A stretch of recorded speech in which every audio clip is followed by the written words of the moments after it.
There's a strange kind of pain. The pain of realizing people only remember you when they need something. Not when you're tired. Not when you disappear. Not when you're silently breaking. Only when you're useful.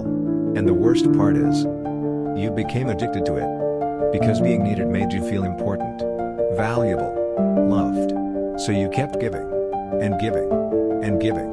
Until one day, you looked in the mirror and realized you no longer knew who you were without other people's expectations.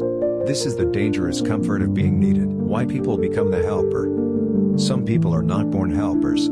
They are trained to become one. Maybe as a child, you learned that love came with conditions.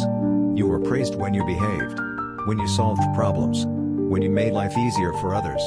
So your brain slowly connected one dangerous idea. If I am useful, I deserve love. And that belief follows people into adulthood. They become the emotional support system for everyone around them. The reliable friend. The understanding partner. The selfless sibling. Everyone admires them. But nobody notices how exhausted they are becoming. Because helpers often suffer silently. They smile while emotionally collapsing inside. And eventually, they stop asking themselves what they want from life. Instead, they ask, what do people need from me today? That's no longer kindness. That's survival. The addiction to being needed. Being needed can become psychologically addictive. Because every time someone depends on you, you feel temporarily important. Your existence feels validated. For a moment, the emptiness disappears. But there's a hidden cost. The more people depend on you, the less freedom you actually have. You begin sacrificing your peace to maintain your image. You answer messages immediately. You ignore your exhaustion. You say yes when you want to say no. Not because you want to help anymore, but because you fear what happens if you stop. You fear becoming irrelevant, forgettable, replaceable. So even when helping hurts you continue doing it. Because deep down, many people would rather feel used than feel abandoned.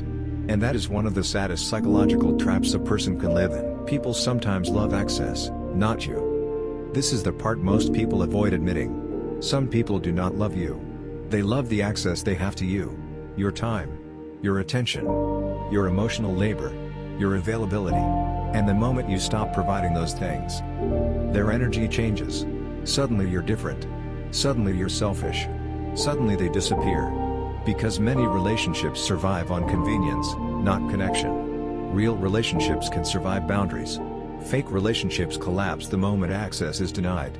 That's why saying no is one of the fastest ways to discover who truly values you. And this realization hurts deeply. Especially for people who built their entire identity around helping others.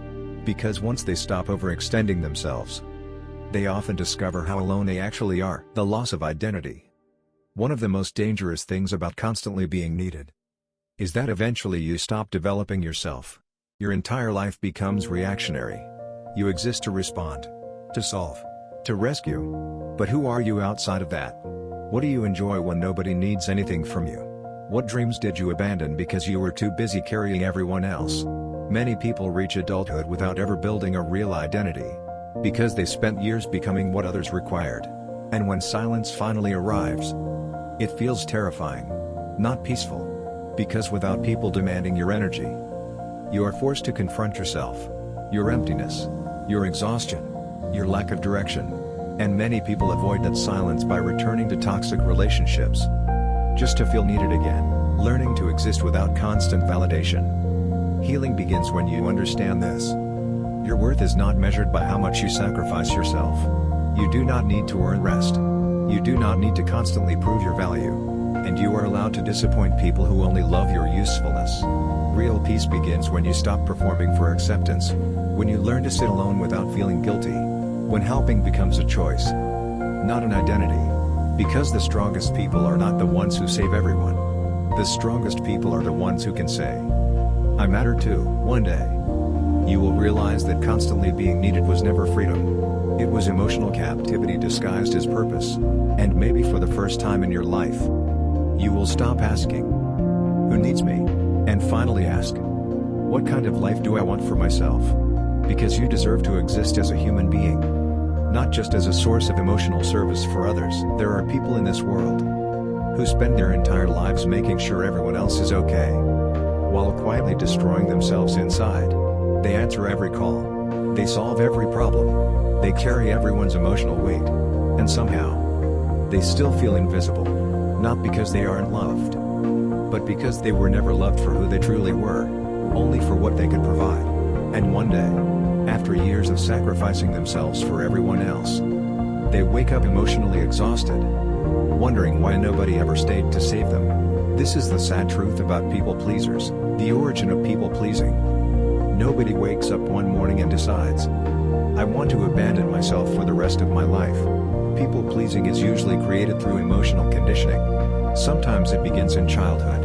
A child learns very early that conflict is dangerous, so they become quiet, obedient, helpful, not because they're naturally selfless, but because they're trying to survive emotionally. Maybe they grew up in a household where love had conditions. They were praised for being easy, rewarded for sacrificing their own needs, ignored whenever they expressed pain. So the child slowly learns something dangerous. My value depends on how useful I am to others. And that belief follows them into adulthood. They become the friend who always listens, the partner who forgives too much, the person everyone depends on emotionally.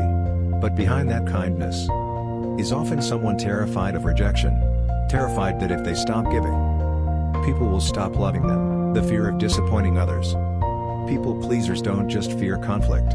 They fear disappointing people. Even when they're exhausted, they still say yes. Even when they're overwhelmed, they still help.